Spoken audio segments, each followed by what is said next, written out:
Yeah. Let's go, bro. Well, Game we're gonna pertama find out here because we're gonna be jumping into antara our Saeta first versus match VP. of today, day 3 MWI here at Pro, ya. INDONESIA 2026. Both teams looking to move forward up to this point. They've fought their way through the past couple days, and now it leads down to this. This best of 3, will it be Saeta or Virtus Pro here? Let's take a look at this in the land of Dawn. Interesting rotation for Miss Meow. This is a very Q2 rotation. She starts full on purple. She doesn't go the whole green way long around. Is she planning to invade down here? Well, she can't afford to do it because of how fast Nolan can clear. Yeah, that's the only reason why. But look, Jessica intercepts. Way too close for comfort. Almost missed out on getting that lizard.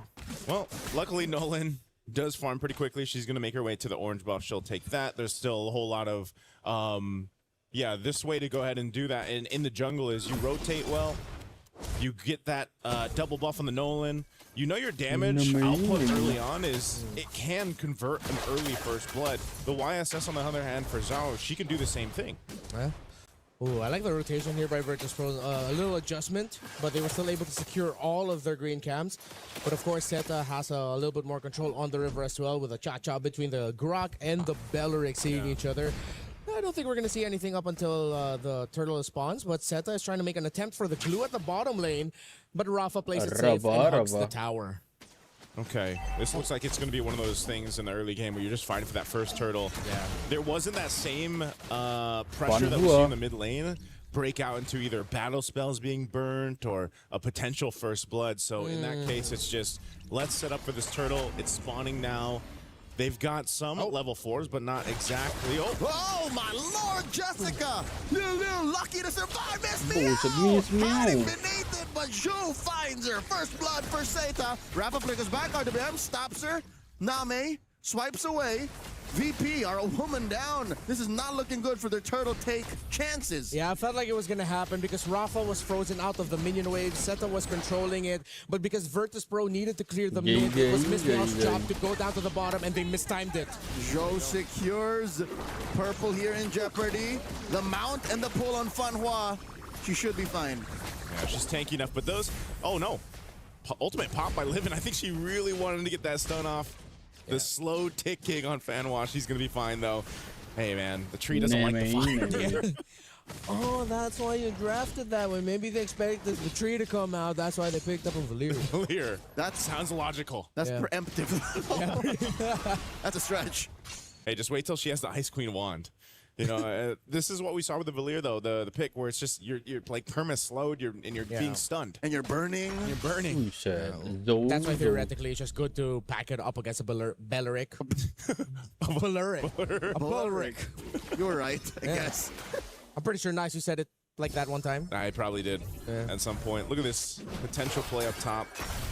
Guys, she's gonna be fine. Again, this Claude pretty self-sufficient. I think Lunar is gonna have to rely on what we've seen Moscow's do so far constantly throughout this MWI is just play the long lane, push it out. But some of the SODs, man, I think like you guys mentioned earlier on, the Spirit of Destruction, a lot of the times, at least in MWI, hasn't really been finding the best marks or the best moments to follow through on. So she's just going to be pushed off the lane. That's some extra gold going over here to Guy. Yeah, the roam mid of Saeta are out-rotating the roam mid of VP. Lunar just forced to use the SOD there to get a little bit of a better position in the trade. But right now, they are falling behind. They're not reading the map as well as Saeta. Saeta decided to go up top, giving problems for the Moscow, while VP were just hovering around the lower portion of the map, not actually getting anything. So Saeta looks like they have this in the bag. RWM, hold out by Name. Fanhua trying to close the exit. A couple of big-ticket ults already spent before the turtle. Yeah, good usage by Lunar to just burn the flicker, you know? Better no flicker than dying, right? At this point. Better flickerless than dead. Better flickerless than dead. I think they're just going to have to give it this turtle. They're not going to get there in time. That is a quick take on the second turtle, the hands of Saeta. Yeah, it just adds more to the idea that Saeta's roam mid trio are rotating much more efficiently. It's not just about the speed, it's what they're getting with the rotations. It's little advantages slowly building up. Virtus Pro aren't managing the middle minion wave as well as they should be. This is the Saeta that we were introduced to on day one. Clinical efficiency, just scalpel precision. And this is what surprised me. It's rare to see a team from, you know, a developing region do this. Yeah. They, from what I've heard, the long-time mobile players are the members of Saeta. Oh, Lunar looking to get one over on the Zhou. Zhou holding through. Zhou's alive, and in comes Jessica. Lunar falls. Rafa finds her. All right, bit of a trade there on that one. Good trade in bot lane. Yeah, I take it. Oh, blazing the wet answer by an RWR. Miss Meow gets on out of there. And Minun holding through. I like what Fanhua did. That's what I would do as a Belerick. Take all the tower hits, drop the Wrath of Dryad. Well, if I did it, I would have gone down because I was too slow to flicker out. But Fanhua was fast enough to flicker out. Yeah, that's kind of what you have to do, you know, in this case, because what we're seeing is VP's not really wanting to fight. If you look at all the interactions so far, past few minutes, it's just been Saeta saying, hey, we'll fight you if we need to. We'll at least burn some of the battle spells out too. And the ults. And the ults. And so far, it's just been Virtus.pro kind of responding to that. So far, in these matches we've seen in MWI, it's been that kind of back and forth between the teams where it's just that one team being the aggressor, and right now it's Saeta. Zhou, guilty of Grand Theft Orange. The mount by Rafa has to get on out of there. She went a little too deep. Put a little bit of damage on Zhou. That's one weakness that a Yushin has. Admittedly, even if you have quite the kit, you're very vulnerable to burst. You were able to burn out the flicker of Name. 2 menit 1 menit 6 bro ya. Pro will be able to get their grab in time, get that mount.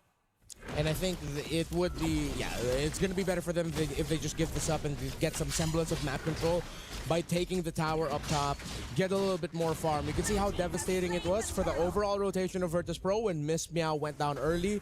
Again, because VP's row mid had to go back to the mid lane while Rafa was frozen out in the EXP. Oh no, Miss Meow guy with a blazing duet. JESSICA66 on her tail. There's no way Miss Meow survives this. Yeah, no way to escape that. A play made up top. Let's see if VP. Point blank, SOD and tech charge. A mirror rotation. Zhou falls down bot. How was there no read up top first? Gotta give it to VP. At least they were able to trade it out and they got that in the bottom lane. But the death on Miss Meow shouldn't have happened in the first place. Jessica jumping on two. Buying time for the push in mid. RWM coming out. Minun at half health. Fanhua punching her. Guy looking to finish the job. But Minun lives. She lives just barely getting away. But now the fight for the purple. They don't want to overstay this. Miss Meow is back. They should just get out of there, let her get her buff. Saeta has held on to a lot of the objectives so far. They've got 3 turrets in their name as well. VP has to start opening up the map a bit here. Hopefully we can get a quick item check on where Lunar is at, just so that we can see if VP has a chance to turn it around during this Lord 1 fight. A 3,000 gold lead, as long as Lunar has 2 items. Oh, okay. Yeah, they should be able to turn it around in this next Lord fight. Granted, they don't have a massive loss leading into it. All right, Golden Staff picked up. Working on that tier 2. We haven't seen them contest any objectives yet. Here's the item check. Yeah, 2 items. That's pretty much a really good start already. You have the burst and the Nolan. You have the constant damage coming out from the Cursed Helmet of the Glue. And, of course, the pokes from the Valir. 2 items is what you need at this point. You don't need to rush 3 or hold back in this fight. Virtus.pro, you are encouraged to go all out for Lord 1. They have to. I think at this point they've bought enough time to go ahead and farm up to be competitive for this objective. There's a good push from Jessica, the mount. Fanhua put down a 5th of her health. Blazing duet, but they pick off the tree first. Saeta, a woman down. There's the Mount Shocker. Name coming through from the flank. Jessica right behind her. Minun very low. Another mount here by Rafa. Little back line. Zhou helps find Lunar. 2 for 1 the trade, and now they find 1 more and live in Miss Meow. Aduh, gila Jessica. Double kill for Jessica. Sampai di flickerin loh, bro. The last one left, and that's a wipeout for Saeta. It's showtime, baby. Perfect flank.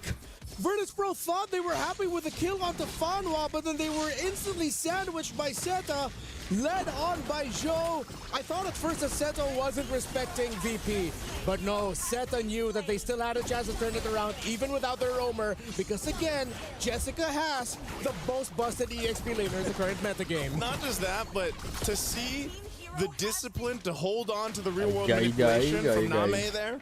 While she was mounted by Rafa the Glue, she just menit 10 and then she guys ya, popped 8 off banding the 3 bro. point.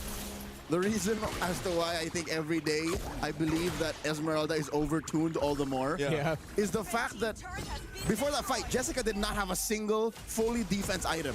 She only had Oracle. And I'm expecting at this point she would build like a, Pauldron on the way, Antikiras on the way. No! She was that chunky with just an Oracle. I think you really got to tune up the shields again. With just the Oracle Rush, way too much goodies that you get with it. 7,500.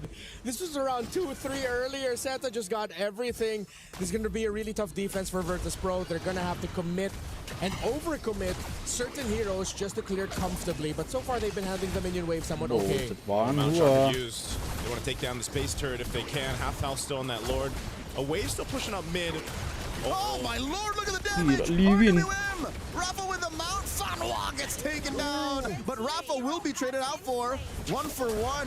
Inhibitor still standing. Minun down to a 10th of her health. Livin down to an 8th. Oh, she's still burning. They get through mid lane. Inhibitor has been taken down. Bottom lane follows. Oh! Flicker tech charge by Minun! Guy with the answer, SOD. Point blank. In comes Jessica dancing Minun to death. Oh, now she's taking some damage. She had to burn the flicker, but she'll take out Minun. And so there you go. 2 base turrets off that first Lord and a massive gold lead. 9.3k ahead. That was a great attempt by Virtus.pro to try and get something good. I gotta commend Minun's tech charge, but the lead is just too much. The gap is too wide for Virtus.pro to leap over it. They just have to wait. They're gonna be turtling it out for the next few minutes. If they get desperate and try to get a win around an objective, they're not going to get that. Even trying to move out of the base, maybe with a big conceal play, try to -1 and then run back to base is so risky that as much as you want to be proactive, you have to be reactive here if you're Virtus.pro. Oh, RWM holding down those backing off. Miss me out, dash it through, guy. A little too late on the flick of the wrist. Hitting her, but Rafa will fall down still. Worthy use of the Blazing Duet. Top lane, looking to be the next target. Saeta gets VP a bare base. Oh, Miss Meow's in trouble too. They just want to clear these waves out. They lose the last base turret off of that, but man, it's looking really desperate now for VP, just kind of throwing themselves into a fight against Saeta. They don't really have much of a choice. That sometimes they're just kind of a sacrifice at this point. Saeta has so much power against them. This Lord is up. They should be able to just freely get it, but it looks like VP wants to potentially get in this zone. They might get clinched in here. That's what he thrown out. And the answer. The flicker from Fanhua. Rather the Dryad. Blazing Duet pushing back too. And down goes Lunar and Minun. Miss Meow follow through, Livin as well. And now Rafa falls. The wipeout. Saeta are moments away from going to match point. All they need is this wave to push in, and they'll do it just that. Saeta with a dominant lead in game 1 of this best-of-3. Take it against VP. There's the Saeta that we first saw open up day 1 with their surprise win against Team Falcons ID. Efficient, decisive,